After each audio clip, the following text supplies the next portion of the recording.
ലക്കിടിയിലെ 3 ടിപ്പുകളുമായിട്ടാണ്. അപ്പോൾ എല്ലാവരും ഒന്ന് ചെയ്ത് നോക്കുക. അപ്പോൾ അതിനായിട്ട് ഞാൻ നല്ല ചോറാണ് എടുത്തിരിക്കുന്നത് കേട്ടോ.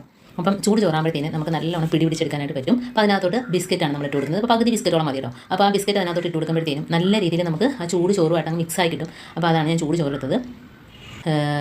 പൊടിച്ചിട്ട് കൊടുക്കുക. ഇപ്പം ബിസ്ക്കറ്റ് പൊടിച്ചിട്ട് കൊടുത്തിട്ടുണ്ട്. ഇനി നമുക്ക് ഇതിനകത്തോട്ട് ഒഴിച്ച് കൊടുക്കേണ്ടത് ലൈസോളാണ് കേട്ടോ. ഇനി നമുക്ക് വേണ്ടത് വിനിഗറാണ്. അതും ഒരു സ്വല്പം ഒഴിച്ച് കൊടുക്കുക. അപ്പോൾ ഇതൊക്കെ ഒഴിച്ച് കൊടുക്കുമ്പോഴത്തേനും അതിൻ്റെ വയറ്റിൽ ചെല്ലുമ്പോൾ ഭയങ്കര ഒരു എരിച്ചിലും പുകച്ചിലും കൊണ്ട് അത് ഈ പരിസരം വിട്ട് പോയിക്കോളൂ കേട്ടോ. പിന്നെ നമുക്ക് കുറേ നാളത്തേക്ക് എലിയൊരു ശല്യം കാണത്തില്ല.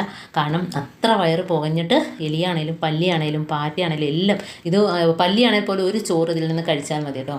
അപ്പം വിനിഗറും കൂടെ ഒഴിച്ച് കൊടുത്തിട്ടുണ്ട്. ഇനി നമുക്കെല്ലാം ഒന്ന് മിക്സ് ആക്കിയിട്ട് നല്ലോണം ഒന്ന് പിടിച്ചെടുക്കുക. അപ്പോൾ നല്ല ചൂട് ചോറായതുകൊണ്ട് തന്നെയും അതിനകത്ത് ആ ബിസ്ക്കറ്റ് നല്ല രീതിയിലൊന്ന് അലിഞ്ഞ് കിട്ടും. അതേപോലെ തന്നെ ആ ലൈസോളും വിനിഗറും എല്ലാം കൂടെ ഒഴിച്ചുകൊണ്ട് ചോറ് ഫുള്ളായിട്ട് മിക്സ് ആക്കിയിട്ട് കേട്ടോ. അപ്പോൾ നമുക്കതൊന്ന് നല്ലോണം ഒന്ന് പിടിച്ചെടുക്കാം. അപ്പോൾ ചൂട് ചോറില്ലെങ്കിൽ സാധാ ചോറാണെങ്കിലും മതി. അപ്പോൾ ബിസ്ക്കറ്റൊക്കെ അറിയാത്ത രീതിയിൽ നല്ലോണം പൊടിഞ്ഞിട്ട് നല്ലൊരു മണം കിട്ടും. ആ ഒരു മണമാണ് ഇത് ആകർഷിച്ചിട്ട് വരുന്നത്. അപ്പോൾ അത് കഴിച്ച് നമുക്ക് ഒട്ടും വേസ്റ്റ് ആകാതെ തന്നെ ഫുള്ള് കഴിക്കും കേട്ടോ. അപ്പോൾ നമ്മൾ പിടിക്കുമ്പോഴത്തേനും ഇതേപോലെ പിടിച്ചെടുക്കുമ്പോഴത്തേനും വലിയ പിടി എടുക്കരുത് കേട്ടോ. കാരണം ഞാൻ അങ്ങനെ ചെയ്ത് കൊടുത്തപ്പോഴത്തേനും എലി അതിൻ്റെ കുറച്ച് ഭാഗം തിന്നിട്ട് ബാക്കി ചോറ് വേസ്റ്റ് ആക്കിയിട്ടിട്ട് പോയിട്ടുണ്ട്. അപ്പോൾ ഇത്ര വലിയ പിടി എടുക്കരുത് കേട്ടോ. ചെറിയ ഉരുളയാകുമ്പോഴത്തേനും ഫുള്ള് അതൊറ്റ വിഴുങ്ങും കേട്ടോ. അതിൻ്റെ ഉള്ളിലോട്ട് പോയിക്കോളും. പല്ലിയൊക്കെ ആണെങ്കിലും ഇതിൽ നിന്നൊരു ചോറ് കഴിച്ചാൽ മതി. അപ്പം കാരണം ഇതെല്ലാം നല്ല രീതിയിൽ അതിനകത്ത് അലിഞ്ഞ് ചേർന്നിട്ടുണ്ട് കേട്ടോ. അപ്പോൾ ബിസ്ക്കറ്റിൻ്റെ ഒരു മണവും ഒക്കെ ആയതുകൊണ്ട് എന്തായാലും എലിയാണേലും പല്ലിയാണേലും പാറ്റയാണേലും എല്ലാം വന്ന് കഴിച്ചോളും. കഴിച്ചു കഴിഞ്ഞാൽ പിന്നെ അത് ഈ പരിസരത്ത് നിൽക്കത്തില്ല. കാരണം അത്ര നല്ല പുകച്ചിലാണ് വയറ് കേട്ടോ. കാരണം ഈ വിനിഗറും അതേപോലെ ലൈസോളും കൂടെ ചേരുമ്പം ഭയങ്കര ഒരു വെപ്രാളമായിരിക്കും അതിന് കഴിച്ച് കഴിയുമ്പോഴത്തേനും.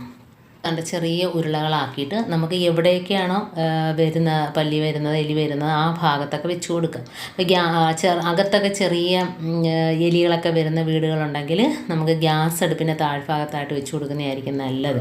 കാരണം അത് പതുങ്ങി വന്നിരുന്ന് കഴിച്ചോളും. അതേപോലെ തന്നെ പല്ലിയാണേലും എല്ലാം കിച്ചണിൽ വന്ന് കഴിച്ചിട്ട് പോയിക്കോളും. അപ്പോൾ നമുക്ക് ഇതേപോലൊരു പേപ്പറിനകത്തോട്ടാക്കിയിട്ട് വെച്ച് കൊടുക്കുക. അതല്ല എങ്കിൽ ചിരട്ടയിലൊക്കെ വെക്കുന്നതിനേക്കാളും നമ്മൾ ഇതേപോലെ പരന്ന കടലാസ് കാരണം അത് വന്ന് കഴിച്ചിട്ട് പോകും ഫുള്ളായിട്ട്.